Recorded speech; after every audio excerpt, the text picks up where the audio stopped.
Hello and welcome back to Vault Hunters. We are back and we have huge progress. Number one, I still have my jetpack on here. I have it cranked way up, turned down. There we go. Now we can actually fly around a little bit easier with this jetpack. We have finished up the roof on our base. We have finished up a little bit more of the interior details as well. We'll take a look inside here. Added a doorway there. It was getting annoying having to walk around for that. But in here, we have finished out a lot of the decoration of the main living area. We have lamps, we have bookshelves. I'm going to do more over there with some wood. More bookshelves. Kind of looks like a TV there. It's kind of what I was going for. We have our beacon chandelier, since we can get nether stars very easily here on this server. But we'll fly on up here with our jetpack. And I don't have the upper floor done yet. There's still going to be a lot of walls. This is going to be like a bathroom with some sinks and a bathtub. I don't have any windows in yet on the upper section. I've still got a couple blocks missing, here and there. But for the most part, the actual structure itself is done. The roof is kind of finished up. Got some of the chimneys done. And we are clear to the top. I keep finding missing blocks. That's okay. We'll adjust those later. I'm going to do some more detail here on the outside. One of the things I wanted to do is, this side looks very, very plain, and I want to do something with this. I also don't like that offset. I'm going to correct that and make that a little bit bigger. I was going for, some cooler looks. This over here is more like a carport area because it kind of looks like garage doors. So I'm going to build a roof over top of this. I think that'll look really nice. And then maybe some landscaping on the outside here. Some other stuff as well. I'm going to do some more landscaping here in this dirt. We're going to have some trees, some other stuff. It's going to look cool. So yeah, we have our base mostly finished up. Everything else on the inside is pretty much how it was before. I just added a few extra lights and a couple little decoration things here and there. I needed cake the other day, so I made myself a cow in a jar so I can actually make cake directly on here. So the next order is we have added some stuff over here. We went ahead and went to the 5X ore system here with our chemical dissolution chamber, and the rest of our machines are still all the same. We just added these three machines, the dissolution chamber, the washer, and the crystallizer here. I am not going to be using this very often, and the main reason is because it only has one slot here. It is so much slower compared to the regular 4X that I can do here in this injecting factory. Even with speed upgrades and stuff, this is still just way too slow. So I won't be using it very often, but the reason I ended up building all of this was for the building you can kind of see right back there. But before we look at that building, we're going to head downstairs and you'll see I have added a bunch of other stuff. Pipe spaghetti down here. This is similar to the video I did on how to actually 5X your ores. All these machines are the same kind of things. I'm using some drawers with some exporters from my external storage to get gunpowder in here so I can make my sulfur dust, process my sulfur dust into sulfur dioxide, and goes through the system here, makes the chemicals that I need to get my sulfuric acid.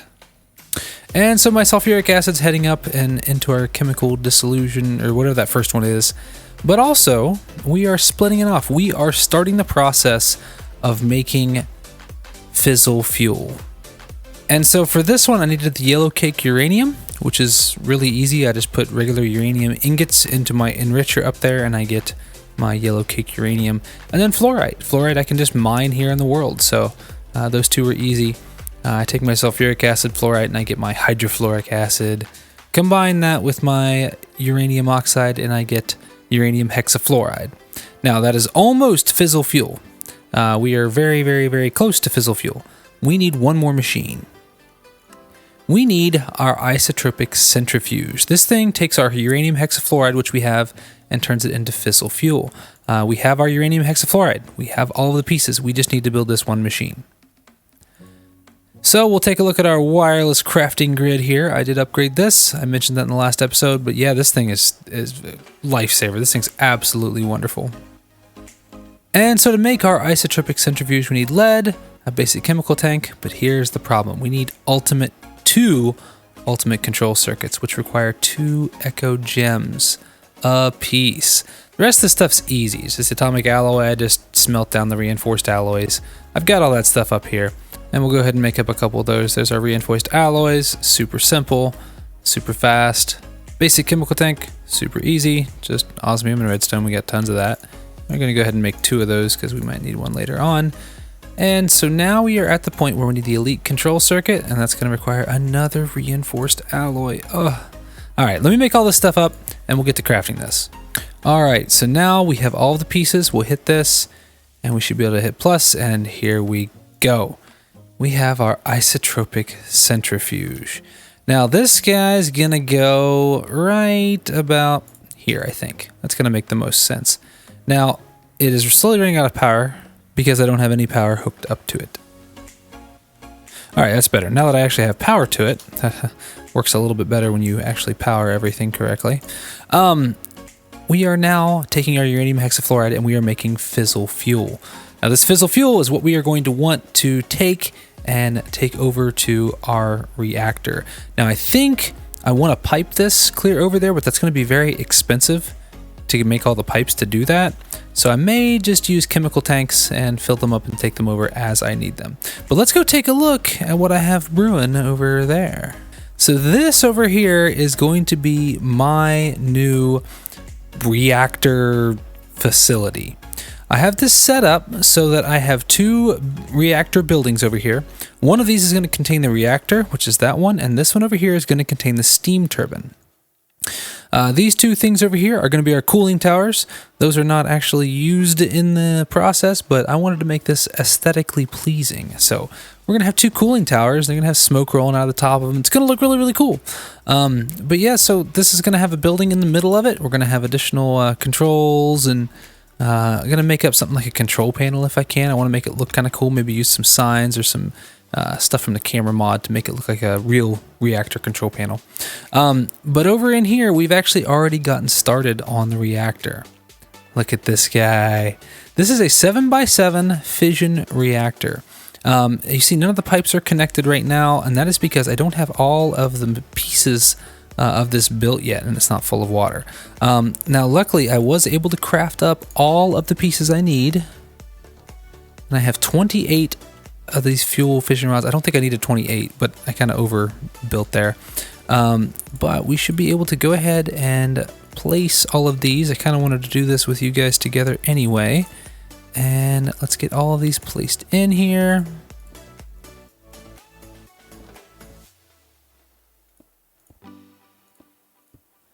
All right, last 2. Okay, that leaves me with 2 left. That was a good math there. Overshot there slightly, but that's okay. Actually going to borrow that basic chemical tank. And we should have some reactor glass left. Yeah, this reactor glass is super easy to make. So let's put these last 2 and let's watch it come to life, hopefully, if I did it right. Boom, there it is. All right, it is already full of water. I did test it out a little bit ago in a smaller version, so that's why it filled so quick. And there we have it. We have our liquid water, which is coming from a sink down there, and you can kind of see it. It's tapped on all sides. I went ahead and made some elite mechanical pipes for this because I know we're going to need a lot of water. This port's going to be our power port. We'll have to run that down. This is our waste port. And then we have some logic adapters here because we're going to build some safeties. This is our steam output here, and that is going to run over there to the steam turbine whenever we get that built. We don't have that built yet. So I had to find a way to take my waste, my nuclear waste, and do something with it. One of the issues I was trying to come up with is where can I put all this nuclear waste that I have where it's not going to be around anybody in case I accidentally break something. So you see I have an elevator block here. I mined clear down to bedrock.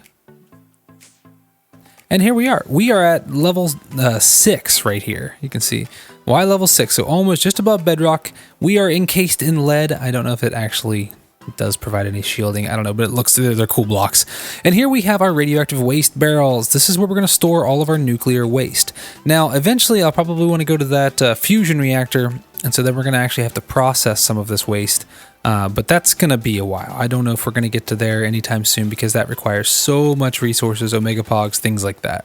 But yeah, our waste just comes down that real long tube there from underneath the reactor down through all of this, and it will go into our radioactive waste barrels. Now these waste barrels are actually really nice because they're super cheap to make. They are just lead and steel. And you know I can make steel very quickly, and lead, we have a digital miner. We can just mine it out of the world. So these were easy to make. I just made a ton of them. And I'm going to be adding more and more as these things fill up, I'm sure. So I have all the walls here, and then I can actually run another line up here above off of this and have a whole nother second layer of all these. And of course I have space in the middle. Maybe I'll layer them through here. Depends on how much waste I need to store. But, you know, for now, it should be fine. So yeah, here we go. We have our reactor. I'm not going to activate it right now, actually, because it won't do anything, because I don't have any fuel in here. We need to make that fizzle fuel, fill it up into a tank, and then bring it over, and we can check it out that way. Now, the logic adapters, you can set this to output a redstone signal if this thing reaches a high temperature, if there's excess waste, and things like that. And so what we can do is we can set this up so that if this thing hits a high temperature, we can actually take this as a input here, and we can high temp it and shut the reactor down. If it does reach a high temperature, it will shut the reactor down with this one here on activation mode. Over here, we can actually do excess waste, and we can do the same thing. So we can set up a OR gate. So if either of these activate, it will shut the reactor down with redstone. Shouldn't be too hard to set up. It's just going to be a basic OR gate in redstone, so that shouldn't be too much of a problem. So we're going to do a little bit of that here, maybe later on in this episode. If not, I may do it off camera. It's just real basic, just a repeater and 2 sources coming into a block that'll power a redstone torch. So real easy. So yeah, this is a pretty large project. I'm going to be working on this for quite some time. I want to get the buildings kind of finished up before I activate anything. So in between episodes, I'm going to be working on building up the containment vessel for the steam turbine. And then I have to make all the pieces to make the steam turbine. Now the steam turbine is, it's a little bit harder to make. We have to make our tons of turbine casings, which is actually not bad, just steel and osmium. We have to make our turbine vents, which is a turbine casing and iron bars, so even more turbine casings there, so a ton of these. We do have to make a valve, which is an advanced control circuit, rotor, and blades. Actually, it's not as bad as I thought. That's actually a little bit easier. I expected these to have more gems in them. Being vault hunters, you know how that goes. They include gems and all kinds of stuff. So this is a good thing. So, okay, we should be able to make that actually relatively easy. If I need more resources, I just fire up the digital miner and I can get everything that I need. All right, ladies and gentlemen, that's it for me today. I appreciate you guys tagging along, and I will see you all on the next episode.